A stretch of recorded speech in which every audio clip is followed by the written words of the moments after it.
Yes. Welcome, ladies, and whoever's connecting later. Just got notification. There's a couple of you running late, but it's okay. We're here. Continuing on chapter 30 of Genesis. Ooh, let me move this out of the way. And hold on a second. We're gonna recap a little bit. Since last time we came together, we had studied obviously chapter 29. But to recap a little bit, we're navigating the story of our forefather Jacob, how he came to find his wife, but ended up with a plot twist, and then now has two wives. Um, and then another plot twist with now having two concubines, which are Zilpah and Bilhah. We're continuing on chapter 30. And basically what we saw last one, let me actually read the introduction so I can build up on that. So Genesis 30, and we're gonna read it right after the entirety of the chapter. But Genesis 30, the Most High built his house while man tries to build his own. So, like I was saying, Genesis 30 continues the account that began in chapter 29. Jacob now has two wives, but instead of peace, his household becomes filled with rivalry, jealousy, bargaining, and human attempts to obtain what only the Most High can give. The chapter constantly contrasts human effort with divine sovereignty.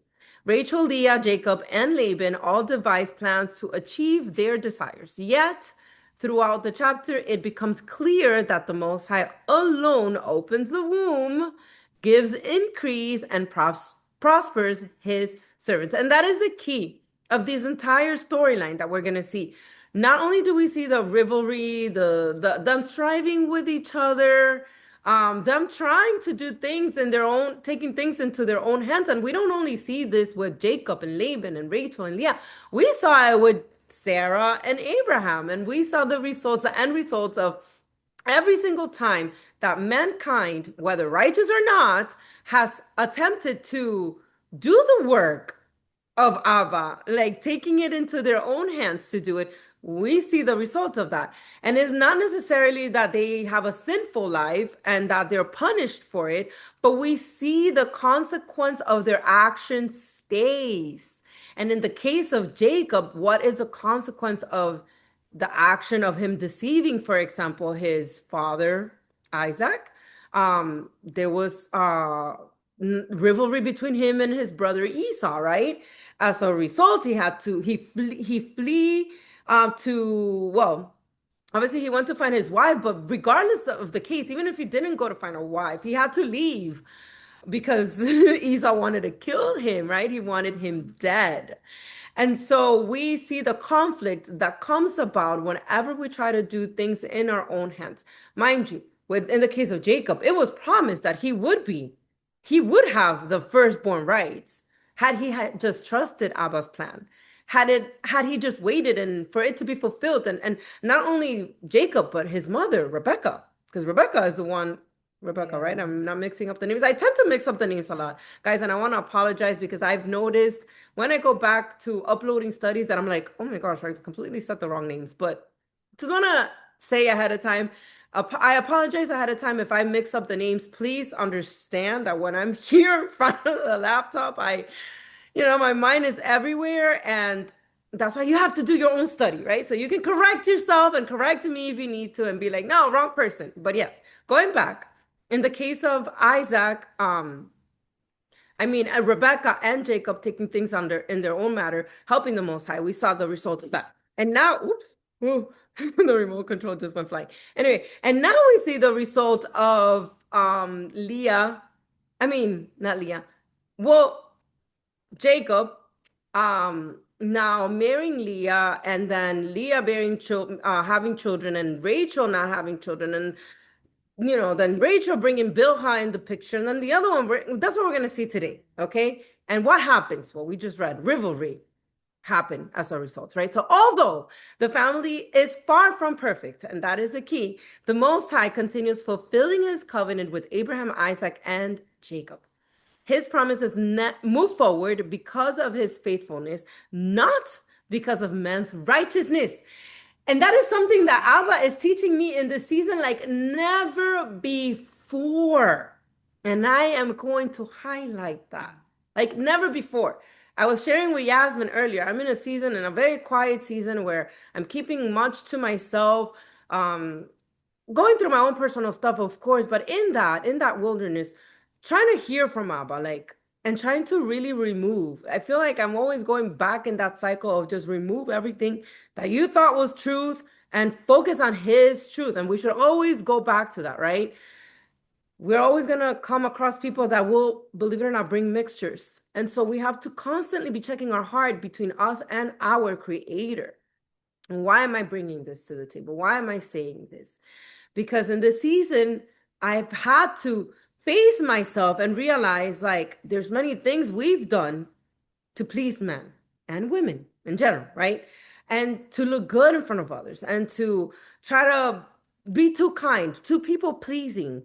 And in that, we fall into that fake righteousness type thing, like so, or not fake righteousness, but more like self-righteous. Like I'm doing the works, I'm doing this, I'm doing that, I'm doing that, understanding that you cannot earn his faithfulness, his mercy, his promises.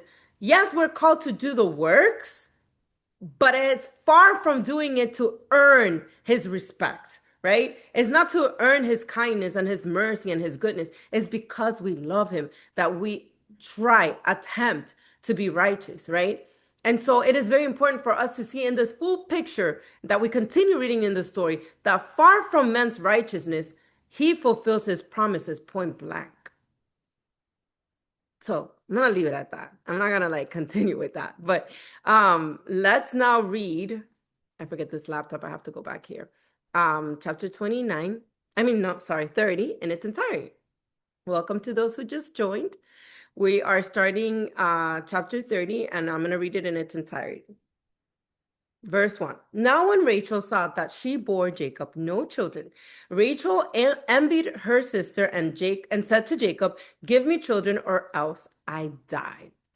And Jacob's anger was aroused against Rachel, and he said, "Am I in the place of God, who has withheld from you the fruit of the womb?" So she said, "Here is my maid Bilhah.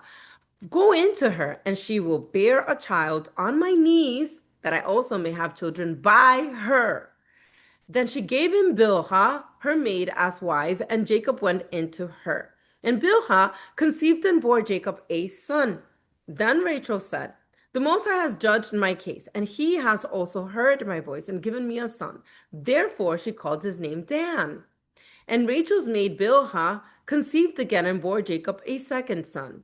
Then Rachel said, "With great wrestlings I have wrestled with my sister, and indeed I have prevailed." So she called his name Naphtali.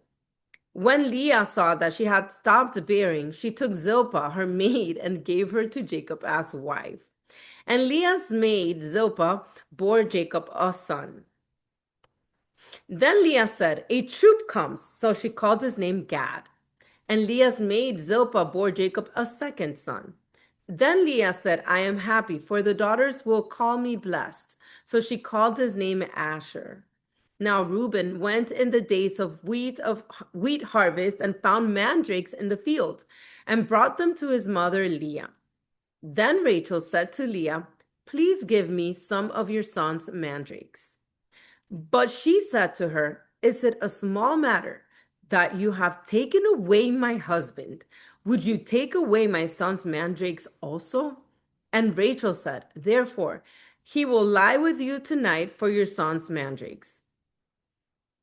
When Jacob came out of the field in the evening, Leah went out to meet him and said, "You must come in to me, for I have surely hired you with my son's mandrakes." And he laid with her that night. Sorry, I laugh because this is like a soap opera. We're going to break it down later.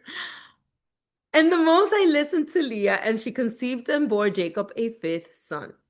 Leah said, "The Most High has given me my wages. because I have given my maid to my husband. So she called his name Issachar. Then Leah conceived again and bore Jacob a sixth son. And Leah said, the Most High has endowed me with a good endowment. Now my husband will dwell with me because I have borne him six sons. So she called his name Zebulun. Afterward, afterward, she bore a daughter and called her name Dinah. Then the Most High remembered Rachel. This is where the story now changes. Then the Most High remembered Rachel, and the Most High listened to her and opened her womb. And she conceived and bore a son and said, the Most High has taken away my reproach. So she called his name Joseph and said, the Adon shall add to me another son. Verse 25. And it came to pass when Rachel had borne Joseph that Jacob said to Laban, send me away that I may go to my own place and to my country. Give me my wives and my children for whom I have served you, and let me go, for you know my service which I have done for you. And Laban said to him, please stay if I have found favor in your eyes, for I have learned by experience that the Adon has blessed me for your sake. Then he said, name me your wages, and I will give it. So Jacob said to him, you know how I have served you, and how your livestock has been with me. For what you had before I came was little, and it has increased to a great amount. The Adon has blessed you since my coming, and now when shall I also provide for my own house? For he said, what shall I give you? And Jacob said, you shall not give me anything. If you will do this thing for me, I will again feed and keep your flocks. Let me pass through all your flocks today, removing from there all the speckled and spotted sheep, and all the brown ones among the lambs, and the spotted and speckled among the goats, and these shall be my wages. So my righteousness will answer for me in time to come, when the subject of my wages comes before you. Everyone that is not speckled and spotted again among the goats and brown among the lambs will be considered stolen if it is with me. And Laban said, oh, that it were according to your word. So he removed that day the male goats that were speckled and spotted, all the female goats that were speckled and spotted, every one that had some white in it, and all the brown ones among the lambs, and gave them into the hand of his sons. Then he put 3 days' journey between himself and Jacob fed the rest of Laban's flocks. Now, Jacob took for himself rods of green poplar and of the almond and chestnut trees, peeled white strips in them, and exposed the white which was in the rods. And the rods which he had peeled, he set before the flocks in the gutters, in the watering troughs where the flocks came to drink, so that they should conceive when they came to drink. So the flocks conceived before the rods, and the flocks brought forth streaked, speckled, and spotted. Then Jacob separated the lambs and made the flocks face toward the streaked and all the brown in the flock of Laban. But he put his own flocks by themselves and did not put them in with Laban's flock. And it came to pass, whenever the stronger livestock conceived, that Jacob placed the rods before the eyes of the livestock in the gutters, that they might conceive among the rods. But when the flocks were feeble, he did not put them in. So the feebler were Laban's and the stronger Jacob's. Thus the men became exceedingly prosperous and had large flocks, female and male servants, and camels and donkeys. Okay, so let's break down this entire chapter. The first thing is verse 1.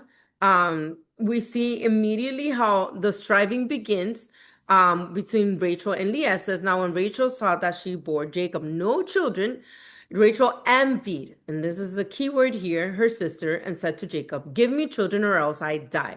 So we see kind of like how do I say this? Sarah and her, that she was jealous as well. We do see that similarities with Sarah, absolutely. But more so now this is with her own sister, and more is like, give me children, I'm gonna die. Like Desperate. yeah, we see the desperation. Not only desperation, like, come on, is Jacob the most high? Is he able to open your womb? Like, is it his fault? Like, why are you being so obnoxious? It's almost like she was being hormonal. She's been a woman, right? Let me just check the chat really quick. Sylvie is saying how times change. These women literally sent the husband to sleep with us. Yes. It's so true. Yeah. Literally. Yeah. Go into her. I mean, Give me a yes, baby. go into her. That was the expression. Oh my The Lanta. men, they knew the purpose. Like it was just for one thing. Yeah. The men, if And they then couldn't and handle. not only that, for the women it was more like a competition, like you need to give me kids, like you need to give me children. Yeah. I need children, I need children. Like that was their prize, right? So they were not seeing as like go and perform her the duty of like make her feel good type of thing, right? Or they weren't, I don't even think they were thinking like that. I mean, I'm sure there was some type of jealousy in that area because of the fact that Leah was jealous of Rachel for, because she even says later on, like, for taking my husband, you know? So she feels some type of jealousy with that attention as well. But I think it was more in regards to I stopped bearing because of that. Like, I stopped giving him children because you are entertaining him too much, right? Yeah. And so he has no energy for me now. Oh, Lordy. Sorry, just to think about it is wild. No, he had plenty of energy because Quantaban, there's like four of them. There's Leah, four of them. Rebecca, the two maids. Come on. Yes. But you know how Plenty men of are built. energy. Men are built different. They can always go. All right, let's not get carried away and let's do the connections with verse 1. We have Genesis 16 verses 1 through 2. Now Sarai, Abram's wife, had borne him no children. And here's a comparison that you were talking about, Alina. And she had an Egyptian maidservant whose name was Hagar. So Sarai said to Abram, see now, the Adon has restrained me from bearing children. Please go into my maid. Perhaps I shall obtain children by her. And Abram heeded the voice of Sarai. So again, we see a comparison there that Alina had brought up. Yes, even though here in the case of Sarai, it wasn't like, my sister's giving you children and I'm not. But it was more of the comparison of here, use my maid, right? Yeah.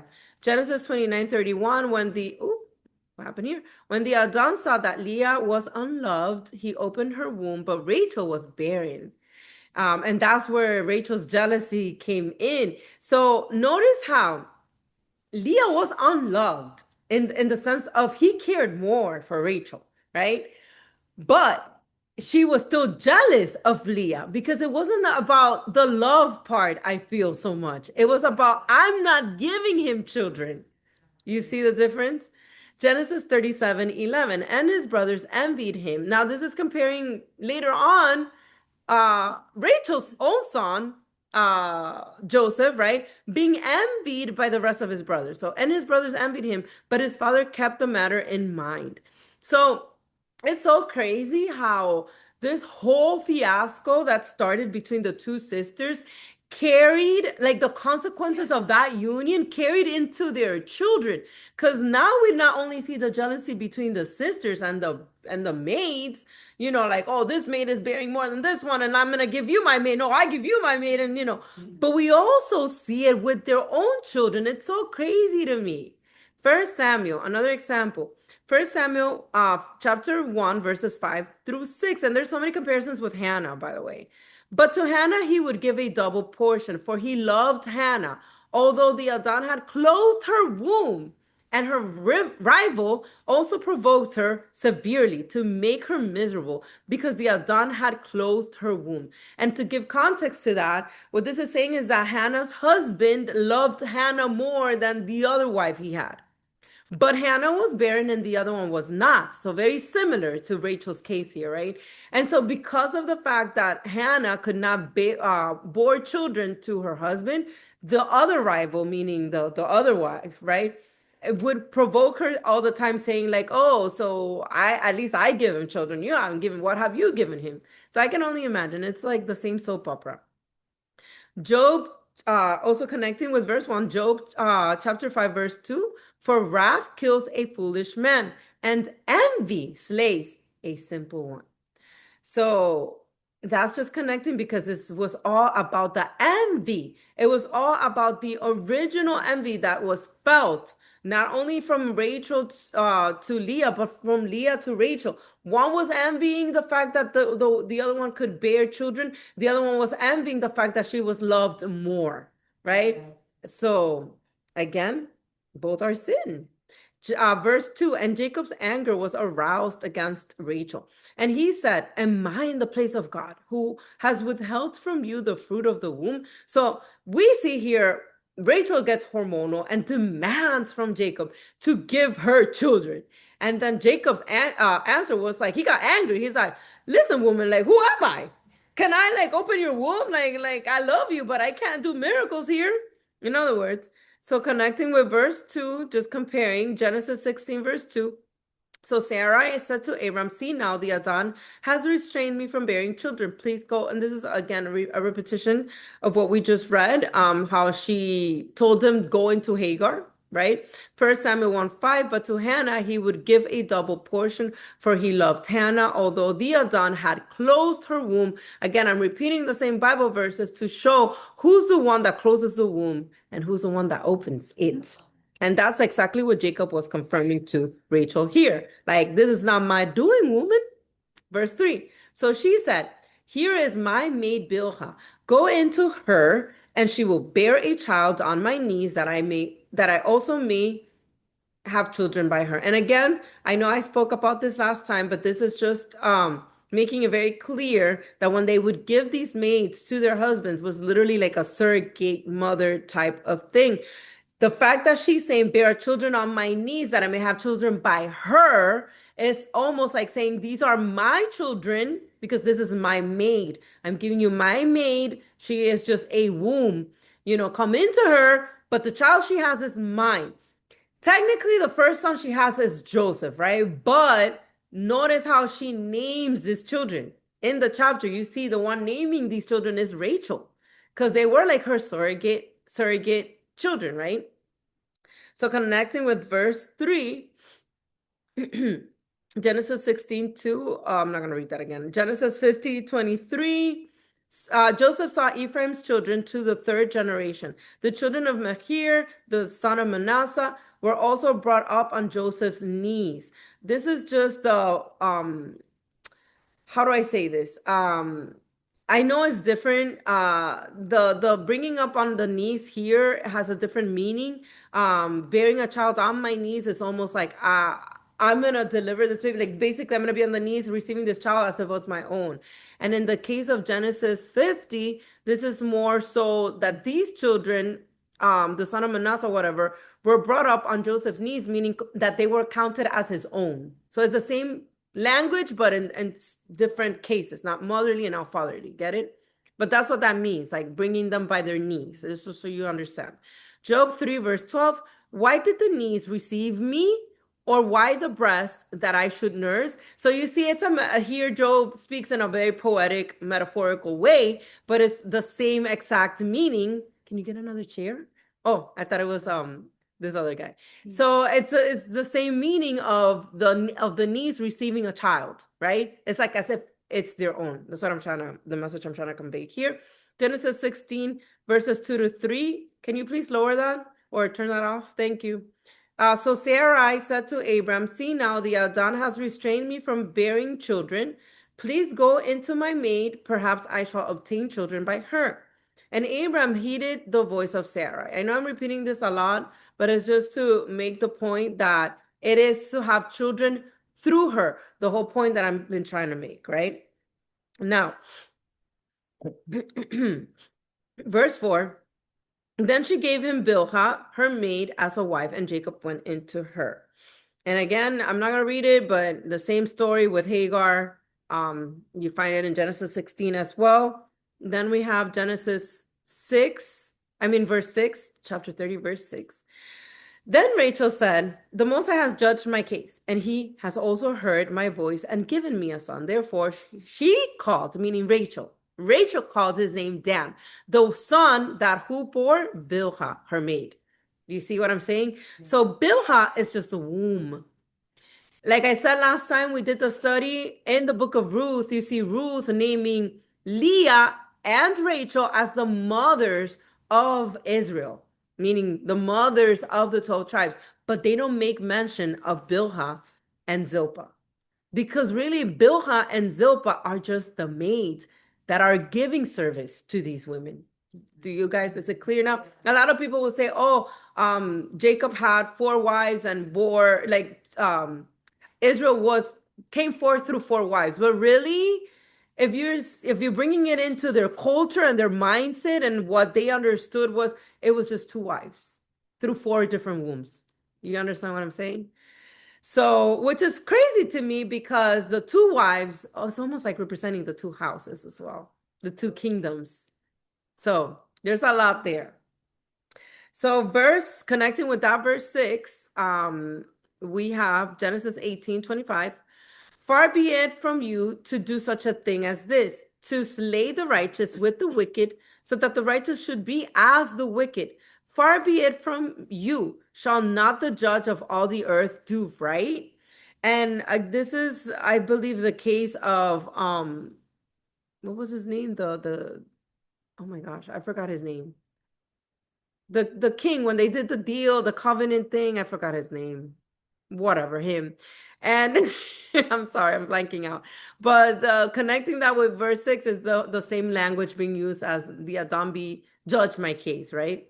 Also Psalms 35:24, vindicate me, O Adon, my Elohim, according to your righteousness, and let them not rejoice over me. And it's all about how the language is the same being expressed as he is our judge. You judge me, you vindicate me, right?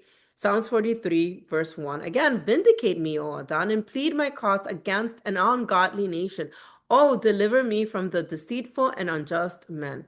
Lamentations 3:59. O Adon, you have seen how I am wronged. Judge my case. Genesis 30, verse 4.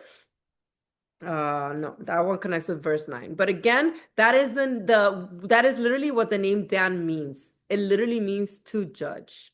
Okay. Verse 9. When Leah saw that she had stopped bearing, she took Zilpah, her maid, and gave her to Jacob as wife. Again, the competition enters the scene. Okay, so Rachel is having children through Bilhah. Now I'm going to bring my maid in the picture because we're not done here. She's not going to outgrow me now. And so connecting with that verse 9, Genesis 30, verse 4, then she gave him Bilhah, her maid, as wife, and Jacob went into her. That's the same, the comparison of Rachel giving her maid. Proverbs 31:28, her children rise up and call her blessed. Her husband also, and he praises her. And this is, I added this just to see what a righteous woman does, right? Here, verse 9, it says, when Leah saw that she stopped bearing, she took Zilpah, her maid, and gave her to Jacob as a wife. The whole point of this is because the understanding of this is the more children a person had, the more blessed they felt. Their blessings, today's blessings are accounted for money, how much money you got in bank, how much status you got, how much power you got. In those days, the fruit of your blessing was shown by how many children you had, which is why I brought in Proverbs 31. Her children rise up and call her blessed. Her husband also praises her, meaning he praises her for the many children she's given him. And obviously that goes into other things, the context of that verse. However, in this case, to highlight the fact that this is why these women were competing so much. Because the more children you had, the more blessed you were. So if your sister's is now going to outdo you in how many children you're giving your husband, then she's going to be more blessed and he's going to praise her more. You understand now? Yeah. Luke 1, verse 48. For he has regarded the lowly state of his maid servant. For behold, henceforth all generations will call me blessed. And again, this is just the same concept here, that the reason why she gives Zilpah as a wife, because she wants her blessing. And actually, Proverbs and Luke 148 connect more with verse 13, where it says, then Leah said, I am happy for the daughters I am happy for the daughters will call me blessed. And that actually confirms the fact that she has another son through Zilpah. And now this is what she literally names her son. Asher literally means happy. So it brought her happiness because her children will call, or the daughters will call her blessed. Verse 14. Now Reuben went in the days of wheat harvest and found mandrakes in the field and brought them to his mother Leah. Then Rachel said to Leah, please give me some of your son's mandrakes. So here in the canon Bible, it doesn't give us details on what these mandrakes are or what they do. When you read into Jasher, or let me see, actually, I'm going to go into the Targums for that verse 14, because I don't remember if it actually has. I just want to make sure I'm in chapter 30. Yes. No, it doesn't say. It just says, found Yahweh, whatever, mandrakes on the field and brought them to Leah. No, but I am pretty sure.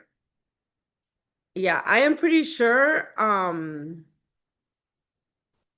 It's in Jasher, if I'm not mistaken, maybe you guys recall that it gives more details on these mandrakes. So, mandrakes, what are mandrakes? Mandrakes, in those days, they had knowledge because remember, they come from the generation of Enoch, from the generation of Seth, where all the knowledge given to Enoch was passed down through the generations. They had knowledge of the herbs of the field, right? They had knowledge of, they could cure themselves with all the seeds of the ground, but they knew exactly what to do with them. So they understood that mandrakes were something that made women fertile. So, which is why Rachel begs Leah to give them to her. Okay. Reuben brought mandrakes to Leah, his mother, because Leah wanted to conceive again. Remember, the competition wasn't over. And so when Rachel noticed, she's like, can your son give me the mandrakes? You know? So look at her answer, verse 15. But she said to her, is it a small matter that you have taken my husband? You took away my man. Would you also take away my son's mandrakes? And Rachel said, therefore, he will lie with you tonight for your son's mandrakes. So Rachel was more willing to let her go with Jacob, do your thing, but give me the mandrakes. Because, yeah, yes. However, I do want you guys to understand something. We're going to see, as we read here, it wasn't the mandrakes that made Rachel bear a son. The Most High opened her womb. Okay? It is He who decides. It doesn't matter what herbs or what teas you take. Yes, it helps. But if the Most High says no, it's no.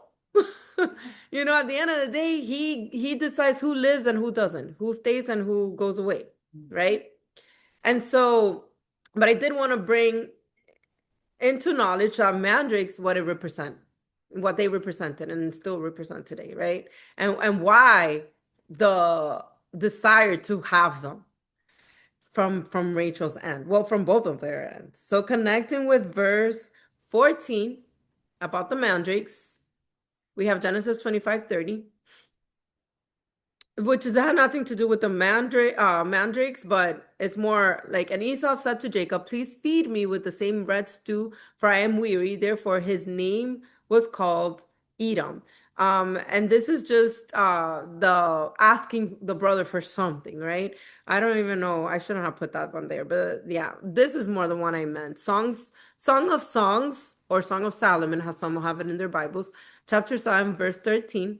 Look at the mandrakes being given here in a metaphorical way. The mandrakes give off a fragrance, and at our gates are pleasant fruits, all manner new and old, which I have laid up for you, my beloved. We know the Book of Songs is very I want to say romantic, but it's very sensual. It's very descriptive of a bride and a groom and their, intimacy in a very metaphorical, poetic way, written in a very poetic way, right? But in that, a mandrake means what it means. And so it's talking about mandrakes and in the terms of fertility in the Book of Songs. Now, connecting with verse 15, the verse that followed, we have Numbers 16:9 and verses 9 and 13. Is it a small thing to you that the Most High of Israel has separated you from the congregation of Israel, to bring you near to himself, to do the work of the tabernacle of the Adon, and to stand before the congregation to serve them? Is it a small thing that you have brought us up out of the land flowing with milk and honey to kill us in the wilderness, that you should keep acting like prince over us? The context of this, what I'm reading, is when they rebelled against Moses, meaning some of the Israelites, right, in the wilderness. And then they're saying, is it a small thing that the Most High separated you from the congregation, basically, and chose you? So it's more like to show you the same type of attitude. That's what I'm trying to show here. Same type of attitude that's shown here between Rachel and Leah. Leah telling her, is it a small thing that you took my husband? You know? And I also want to take my mandrakes. So that's basically what I'm sharing there. Now we're going to go down to verse 21. And this is interesting. We're going to see it more in the slides later. But we see for the first time, Leah has a daughter immediately after her son Zebulun. Okay. And this was from her own womb, not through Zilpah. Okay. We see here Leah, let's just read the context in verse 20. And Leah said, the Most High has endowed me with a good endowment. Now my husband will dwell with me because I have bore him 6 sons, meaning from her own womb. Okay. So she called his name Zebulun. Afterward, like immediately, she bore a daughter. So I want to like highlight that because I'm going to bring in more understanding that only shows in Jasher. And let me see something. Verse 21. Yes, let's read 21 from the Targums. And afterwards she bore a daughter and called her name Dinah, for she said, judgment is from before the Adon, that there shall be from me a half of the tribes. But from Rachel, my sister, shall go forth 2 tribes, even as they shall proceed in like manner from each of the handmaids. And the prayer of Leah was heard before the Adon, and the infants were changed in their wombs. And Joseph was given to the womb of Rachel, and Dinah, or Dinah, however you say that, to the womb of Leah. So I thought that was very interesting. There it doesn't really say it. In Jasher, however, here is saying there was a switch up between Joseph and Dinah, right? In Jasher, we're going to see that they are both in the womb, both Dinah and Zebulun, okay, in Leah's womb, meaning they're twins. So that's what I wanted to read. But anyhow, just connecting with that verse about Dinah, Genesis 34, verse 1. Now Dinah, the daughter of Leah, whom she had born to Jacob, went out to see the daughters of the land. Okay, so just to confirm that she is indeed came from Leah's womb. Then we have in verse 22, then the Most High remembered Rachel. So you see here, we see she conceives Zebulun, Dinah, and immediately Rachel's womb is open, which makes sense why it would be said in the Targums that these children were switched. You know, they announced like, you know what? No, let's do this. Let me open Rachel's womb, and instead let me give her Joseph. Right? I'll take it. But we do see in the canon that it does render like immediately. Right? He opens Rachel's womb. So verse 22. Connecting with that, we see Genesis 19, verse 29. And it came to pass when the Most High destroyed the cities of the plain that the Most High remembered Abraham and sent Lot out of the midst of the overthrow when he overthrew the cities in which Lot had dwelt. And again, this is just to show how many times the Most High actually remembers certain things, like he remembered. And we also see it throughout scriptures when he remembers the covenant that he made with Abraham, Isaac, and Jacob, right? And so that's just one example. We also see in 1 Samuel 1, verses 19 through 20. Then they rose early in the morning and worshipped before the Adon and returned and came to their house at Ramah. And Elkanah knew Hannah, his wife, and the Adon remembered her. Again, the story of Hannah, right? So it came to pass in the process of time that Hannah conceived and bore a son and called his name Samuel, saying, because I have asked for him from the Adon. So again, he remembers us when we ask.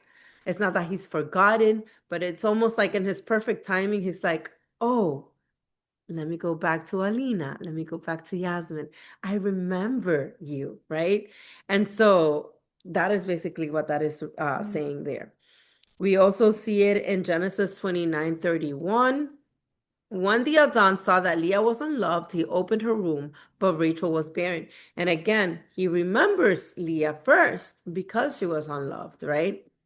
Now, connecting with verse 23, and she conceived and bore a son and said, the Most High has taken away my reproach, meaning Rachel's reproach, right? Connecting with that, we have 1 Samuel 1:6, again, connecting with Hannah. And her rival also provoked her severely to make her miserable because the Adon had closed her womb. So that was the reproach, same as Hannah's, right? Isaiah 4, verse 1.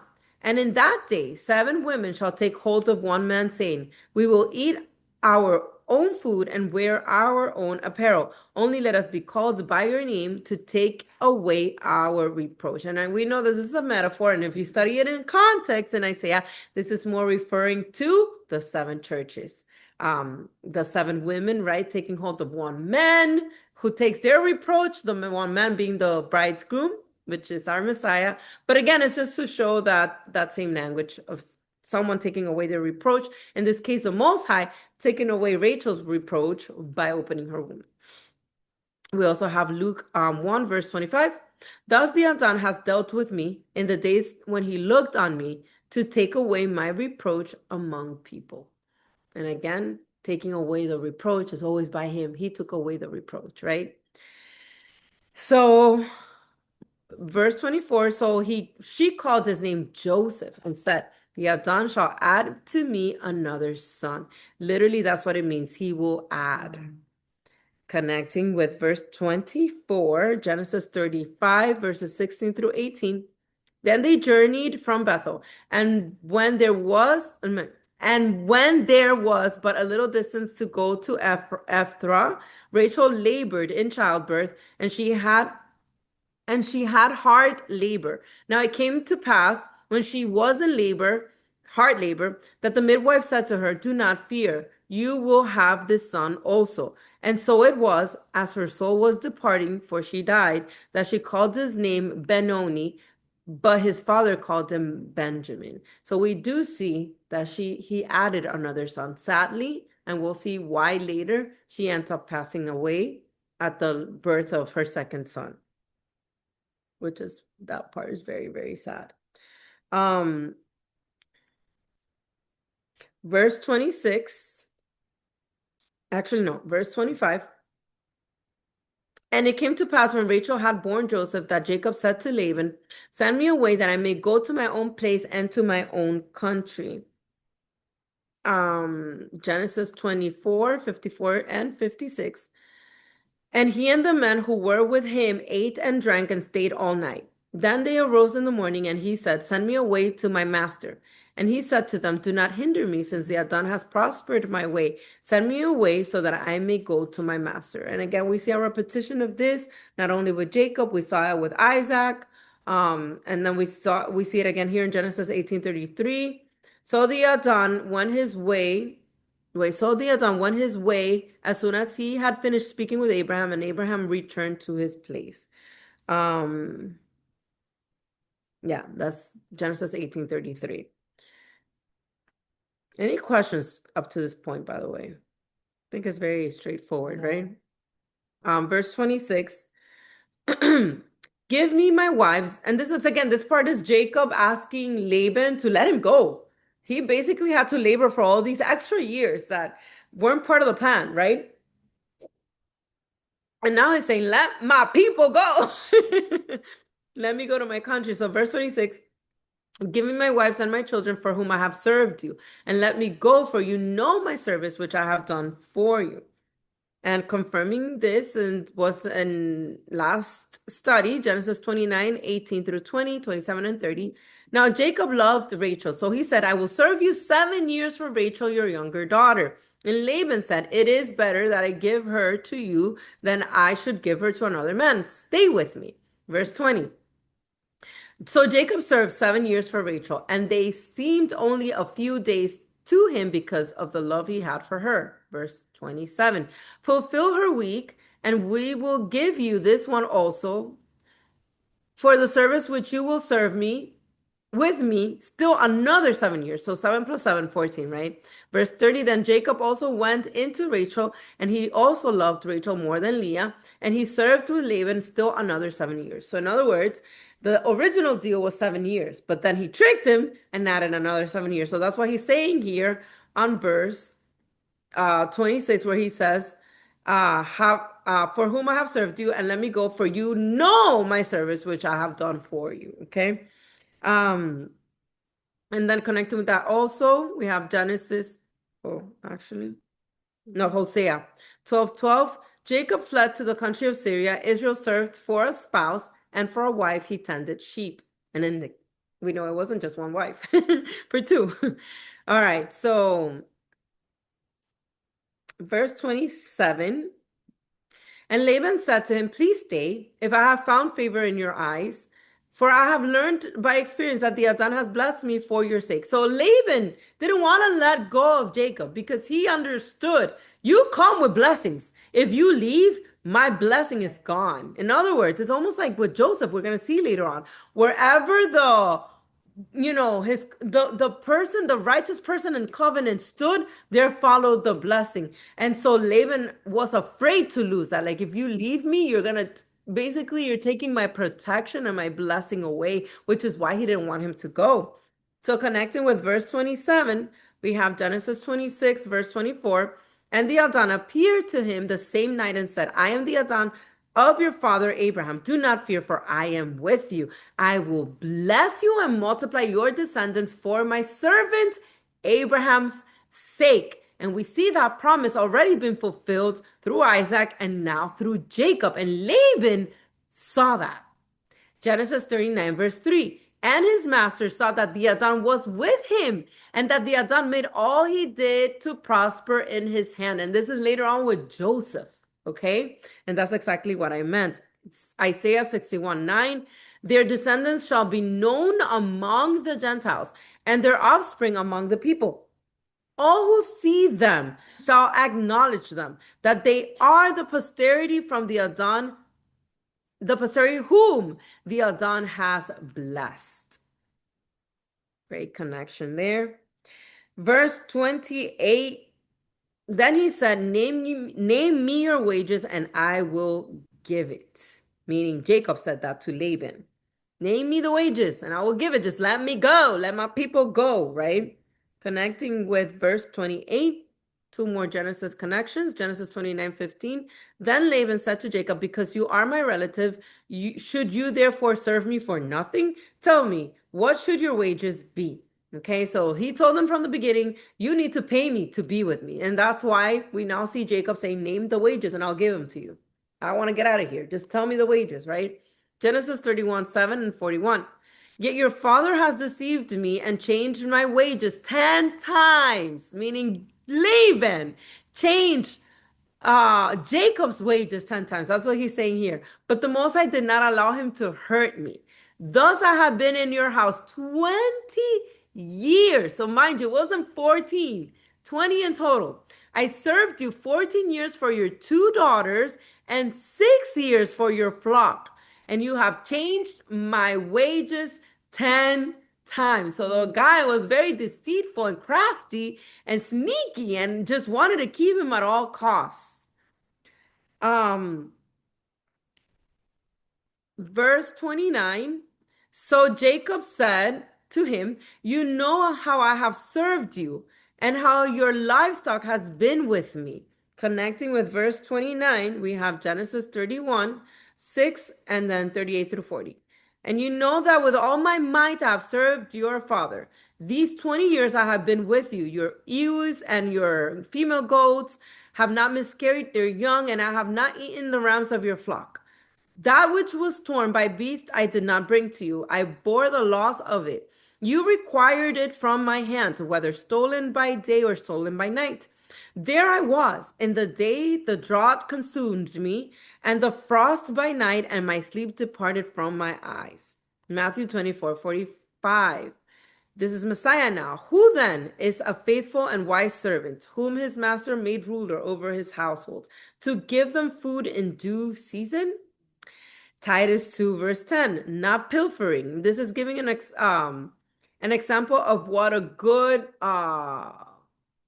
in this case, like a leader of a church, but comparing it to Laban, meaning he did the opposite of that, right? So, meaning this person should be not pilfering, but showing all good fidelity. And in this case, Jacob showed that they may adorn the doctrine of the Most High, our Savior, in all things. And that's literally what Jacob did. And that proves that he was a good servant. First Timothy 5:8. But if anyone does not provide for his own, and especially for those of his household, he has denied the faith and is worse than an unbeliever. And that one actually connects more with verse 30, where it says, For what have you, for what you had done, no, wait, what am I reading? For what you had before I came was little, and it has increased to a great amount. The Adon has blessed you since my coming. And now when shall I also provide for my own household? So that one, First Timothy connects with verse 30. Verse 32. Let me pass through all your flock today, removing from there all the speckled and spotted sheep, and all the brown ones among the lambs, and the spotted and the speckled among the goats, and these shall be my wages. So basically, he makes a deal with Laban and separates and gives specifics, right? Of removing the speckled, spotted sheep and the brown ones among the lambs, and the spotted and speckled among the goats. So both from goats and lambs. And then he says, these shall be my wages. So whatever comes out of these, I'm going to give these to you. Those will be my wages to you. That's basically what he's saying there. And then just a connection here later on for next week, chapter 31, Genesis 31, verse 8. If he said thus, the speckled shall be your wages, then all the flocks bore speckled. And if he said thus, the streaked shall be your wages, then all the flocks bore streaked. So in other words, the Most High blessed him even in that. Like, I'm gonna make sure all of them are born in what you said, so you can go. Like, he backed them up, in other words. Verse 33. So my righteousness will answer for me in time to come. When the subject of my wages comes before you, every one that is not speckled and spotted among the goats and brown among the lambs will be considered stolen if it is with me. In other words, if it's the ones I told you I was gonna give you and you find it with me, they will be considered stolen because they'll be my wages to you. That's basically what he's saying. Connecting with that, Psalms 37, verse 6, he shall bring forth your righteousness as the light and your justice as the noonday. So because he was doing something righteous and just and right, the Most High backed him up, right? Which is straightforward what the psalm is saying there, that he will bring forth your righteousness as the light. Verse 35, we just have a few more connections. So he removed that day the male goats that were speckled and spotted, all the female goats that were speckled and spotted, every one that had some white in it, and all the brown ones among the lambs, and gave them into the hand of his sons. So connecting with verse 35, Genesis 31, 9 through 12, we're doing a lot of sneak peeks from next week. So the Most High has taken away the livestock of your father and given them to me. And it happened at the time when the flocks conceived that I lifted my eyes and saw in a dream, and behold, the rams which leaped upon the flocks were streaked, speckled, and gray spotted. Then the angel of the Adon spoke to me in a dream, saying, Jacob. And I said, Here I am. And he said, Lift your eyes now and see, all the rams which leap on the flocks are streaked, speckled, and gray spotted. For I have seen all that Laban is doing to you. So in other words, the Most High, we're going to see next week that Laban has been sneaky with Jacob, and the Most High warns Jacob about this and backs him up, you know. So that's why the righteousness brings forth the light, right? So verse 43. Thus the men became exceedingly prosperous and have large flocks, female and male servants, and camels and donkeys. This is speaking about Jacob. Connecting with that, these last few verses, Genesis 12:16, he treated Abram well for her sake. He had sheep, oxen, male donkeys, male and female servants, female donkeys, and camels. Genesis 30:30, for what you had before I came was little, and it has increased to a great amount. The Adon has blessed you since my coming. And now when shall I provide also for my own house? Genesis 13:2. Abram was very rich in livestock, in silver and in gold. Genesis 24:35. The Adon has blessed my master greatly, and he has become great, and he has given him flocks and herds, and silver and gold, male and female servants, and camels and donkeys. And lastly, Genesis 26:13 through 14. The man began to prosper and continued prospering until he became very prosperous, for he had possessions of flocks and possessions of herds and a great number of servants. So the Philistines envied him. And again, all of these is connecting with the blessings that was promised to Abraham, that through his seed, all his children shall be blessed. And we're already seeing that fulfillment of that.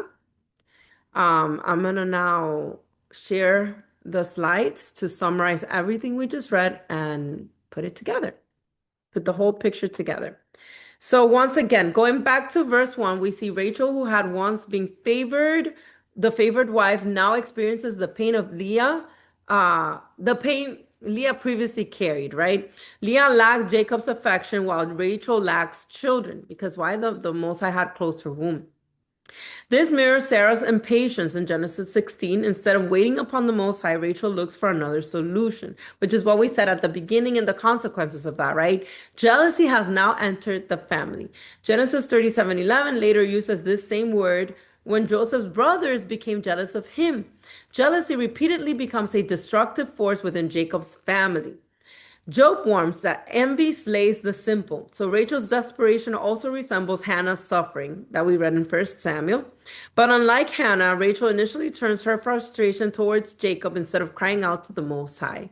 And that is the difference between Hannah and Rachel. Rachel literally went like, Jacob, give me children now. In verse 2, we see Jacob answers correctly, am I in the place of the Most High? Only the Most High opens and closes the womb, as we have read. Just as the Most High withheld children from Sarah for a season, he has now withheld them from Rachel. Jacob recognizes something his wives often forget. Life belongs to the Creator alone. Now, verses 3 to 4, we see Rachel follows Sarah's example by giving her servant Bilhah to Jacob. So this was an accepted custom in ancient times, like I said before, where children born through a servant could legally belong to the mistress. Genesis 50:23 mentions children born upon the knees, reflecting this adoption imagery. Yet scripture intentionally parallels Genesis 16 to remind us that repeating someone else's mistake does not improve the outcome. Rather than waiting on the timing of the Most High, Rachel chooses human intervention, which is exactly what Sarah had done with Hagar. Verse 6, we see Rachel names her son Dan, meaning he has judged. She recognizes that judgment belongs to the Most High throughout scriptures. We see that the Most High is presented as the righteous judge of all the earth, and the Psalms repeatedly appeal to him as judge me, O Adon. Rachel finally acknowledges that the Most High has seen her affliction. In verses 7 through 8, we see Rachel names the second son Naphtali, meaning my wrestling. Ironically, she says she has wrestled with her sister, not with the Most High. The competition between Leah and Rachel has become the center of their lives. Years later, and I always like to add this comparison because years later we see Jacob himself will experience a very different kind of wrestling. One with the messenger of the Most High, right? We're going to see that later in chapter 32. That struggle will transform him. This one only deepens division. So the one that Jacob wrestles brings about a name change and a transformation. That's when he goes from Jacob to Israel. In the case of Rachel wrestling with her sister, it's just, bringing more the division that was already existent between the two. Verse 9. Now Leah follows Rachel's example by giving Jacob her servant Zilpah. Both sisters are now relying on the same human strategy. Instead of seeking the Most High, each is trying to outproduce the other. So it's a competition of the womb production, right? So the rivalry continues. Now, verses 10 through 13, we see Leah names the sons Gad, which means fortune or good fortune, and Asher, which means happy or blessed. She says, the daughters will call me blessed. This language echoes Proverbs 31, where a virtuous woman is called blessed. Again, on account of how many children she has, right? In Luke 148, where Mary says future generations will call her blessed because of what the Most High has done for her. True blessedness comes from the favor of the Most High, not from winning a competition. Verses 14 through 15, Reuben finds the famous mandrakes during the wheat harvest. Mandrakes were widely believed in an ancient world to increase fertility. The only other biblical reference appears, well, in the canon anyhow, appears in Song of Solomon 7:13. Rachel hopes the plant will succeed where waiting has failed. Leah responds with bitterness, showing that the rivalry between the sisters has now reached the point of bargaining over Jacob himself. Even while believing in the Most High, both women are tempted to trust cultural superstitions more than his timing. And again, I say cultural superstitions, but I believe they were real because they were herbs. I mean, herbs can work too. I'm just saying. But in this case, superstitions for them, right? Verses 16 through 18, the Most High gives Leah another son. Notice that scripture does not credit the mandrakes. I just want to highlight that. Instead, it says God listened to Leah, right? Again, the chapter emphasizes that conception comes from the Most High alone, not from human remedies. Leah names him Issachar, connecting his birth with the arrangement she made.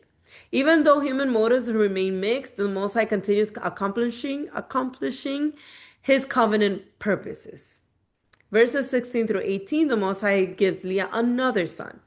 Notice that scripture does not credit the mandrakes. Instead, it says the Most High listens to Leah. Oh, what is this? There's a typo here thing. Again, the chapter emphasizes that conception comes from the Most High, not from human remedies. Leah names him Issachar, connecting his birth with the arrangement made. I think I repeated the same thing I said here. Here, Zebulun and Dinah twins. I put a question mark. Verses 19 through 21. Leah gives birth to Zebulun, then to Dinah. Dinah becomes significant later in Genesis 34. We're going to see later why. But here's a Jasher connection, which I believe is chapter 36, but depending on the edition or the translation that you have, right, in the Book of Jasher. But it records that Zebulun and Dinah were born together as twins. Genesis simply says Dinah was born afterward, but it never records another conception between Zebulun and Dinah. Because of this ancient Jewish tradition understood them to be twins, while Genesis does not explicitly state this, Jasher preserves that tradition.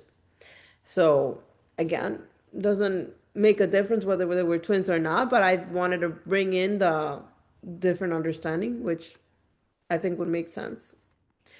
Verses 22 through 24, then comes one of the most beautiful statements in the chapter. The Most High remembered Rachel.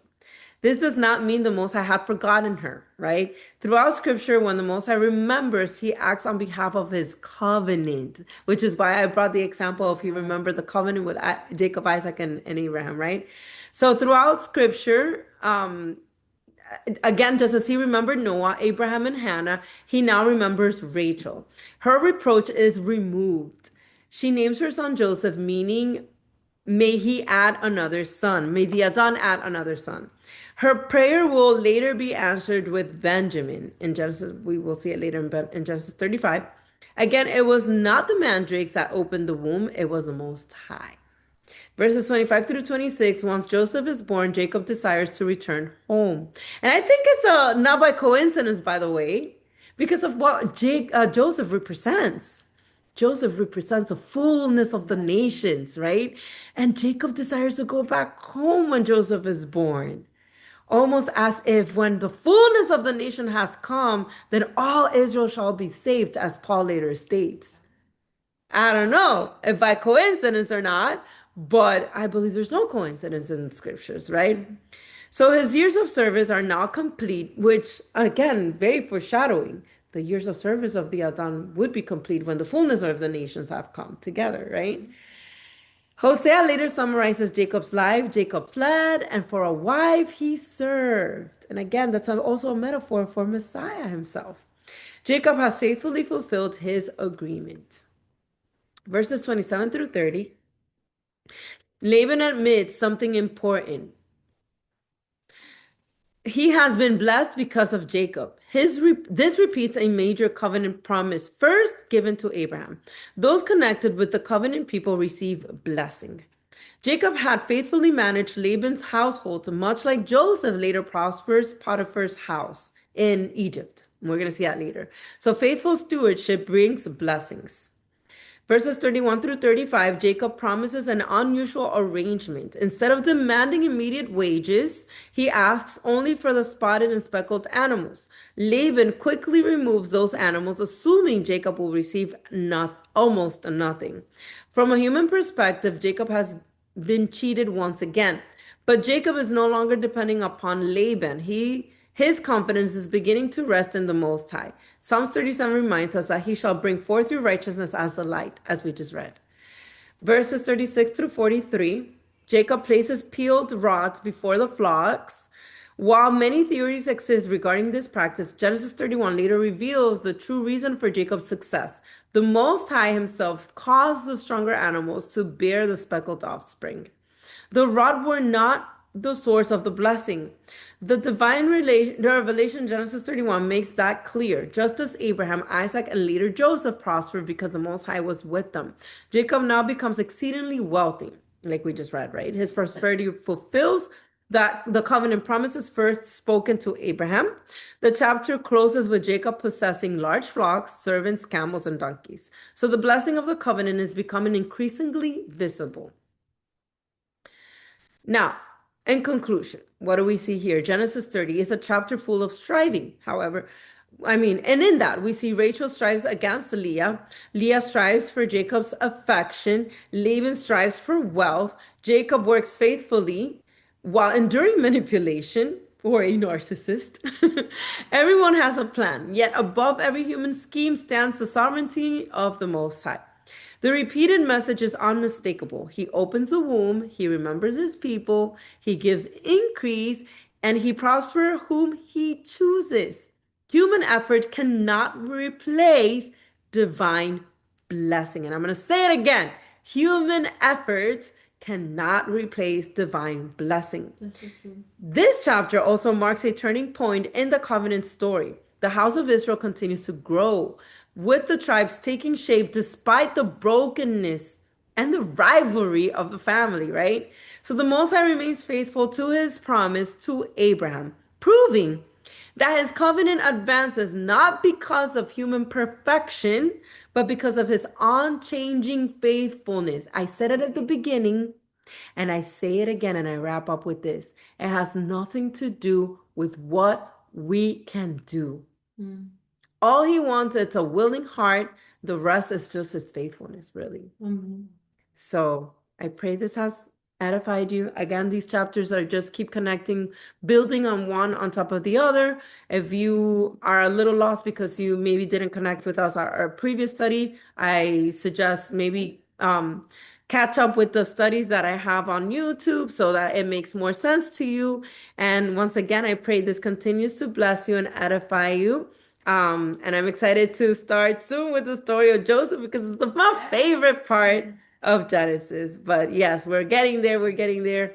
And so I will see you guys next week. Mat shalom.